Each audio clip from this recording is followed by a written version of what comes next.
What's up, boxing fans? This is the Rope and Dope Report. I'm your host, Chris Carlson. I was a little buzzed last night, and when there's a tight, good fight, I always watch it the next day.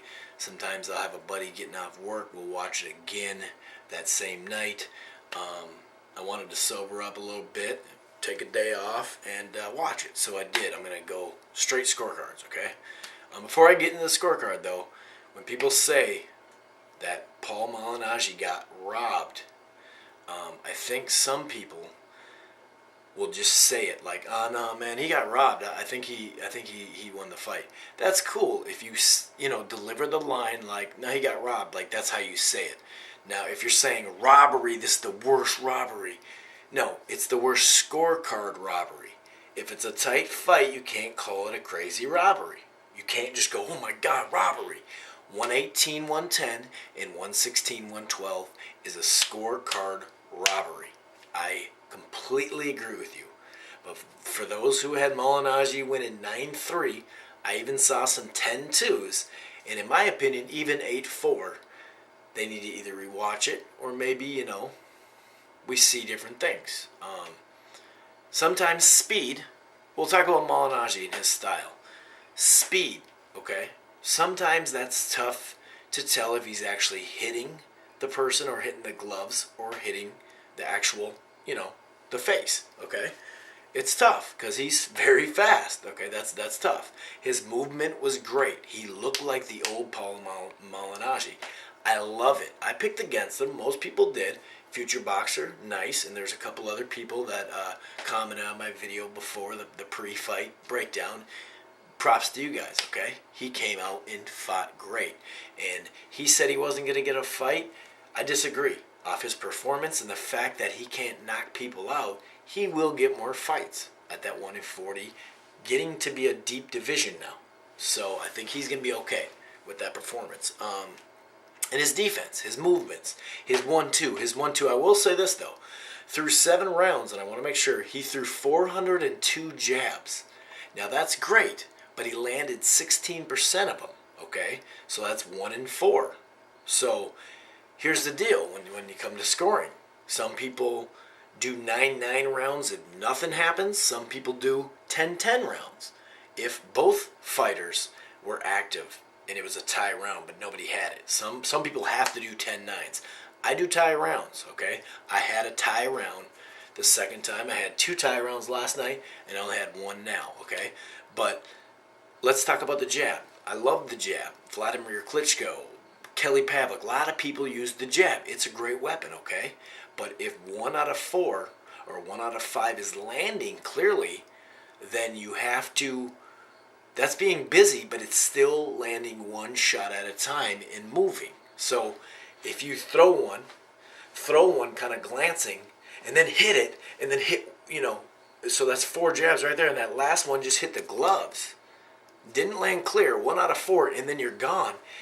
It looks like, or even combos, that don't necessarily land. And with this speed, it's hard to tell if they land or not. I had to watch it. I watched 3 rounds over tonight. I paused, rewind 30 seconds of the fight and stuff like that. Now let's talk about, and that's CompuBox. Everyone talk about CompuBox, okay?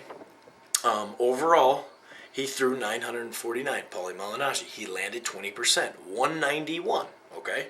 His power punches, he landed 24% of them. He landed his overall 20%. So 191 he landed out of 949, 20%.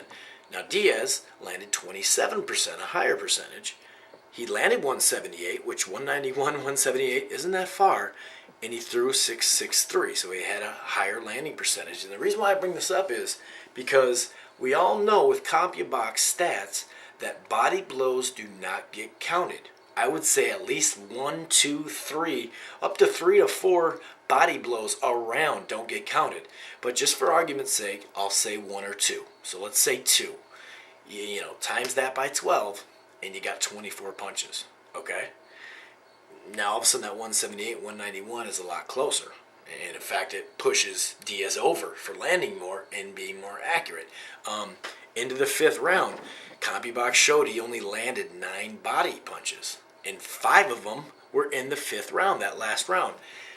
I'm just saying that that's not true. So that's where I see it. Okay, body work, left, big hooks, and just overall bigger punches, cleaner, bigger punches. That's what Diaz. That's how I saw Diaz in this fight. Okay, I'm gonna go just straight up. Round one, Paulie 10-9 came out looking beautiful. 1-2, had the 1-2. Wasn't just a jab, it was a 1-2. Second round, Diaz 10-9, outworked him, got the better shots. Had some 1-2s himself. Third round, 10-9, Paulie. Back, outworked him in better shots again. Had the 1-2 going again. Fourth round, 10-9. Let's see, landed more clean shots, and every time Paulie threw something, he answered it back. Round 5, close round, tight round. 5, 7, and 12 were very tight rounds. Could have went either way. Could have been tied rounds. I gave it to Paulie. It was a tight round. Both of them answered, but like I said, I think he won it. Then sixth round, 10-9. I counted 16 to 18 body shots.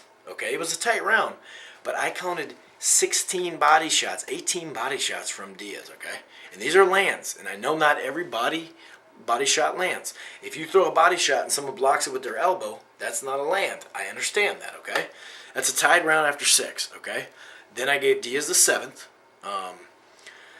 Paulie came, looked early. The first minute of the round looked good, but then the body shots and the bigger shots, I felt, were landed by Diaz. 9th round, gave it to, 8th round, gave it to Paulie. What did I say? So 7th, 10-9, Diaz. 8th, 9 and 10 to Paulie. Sorry, guys. 9th round, 10-9, gave it to Diaz. What did I write about that? Basically, the first 2 minutes he outlanded him with bigger shots. Now, there's plenty of answer back by Paulie, but he answered right back. And there was a lot of that in the fight in some rounds. 1-2, and then 2 seconds later, someone would answer. Then I gave, so the 10th, goes to Paulie 10-9, and then I gave the 11th 10-9. Now going into the last round last night, I had a draw, and I felt that Diaz won it last night, that last round, and that's why I said draw or Diaz by 1. Going into this fight, I had actually Paulie up by a round, and tonight I thought it was a 10-10 round. They both were active. So I actually tonight I'm going with my draw or 1. Really, in this scorecard, I have Malignaggi winning by 1. So it's a tight fight. It matters how you score stuff. Anyway, this will be the only thing that I won't comment on. I usually comment on all my videos. I'll make comments back. I've said about all I can say about this, and plus I've answered my preview show, my prediction show. I've answered the actual after the fight I made last night. And even some of the undercard after fights, I answered some of those for the Diaz fight. So, no offense, you guys put down whatever you want, make points back, but I'm not going to answer you because I'm just going to be saying this. Anyway, this has been the Rope and Dope Report. I'm your host, Chris Carlson. Peace. And that 118, 110, ridiculous, okay? And I'm going to put a link on here, just like 97 Rough did, and a couple other people, and we got to do something about this, all right? Peace.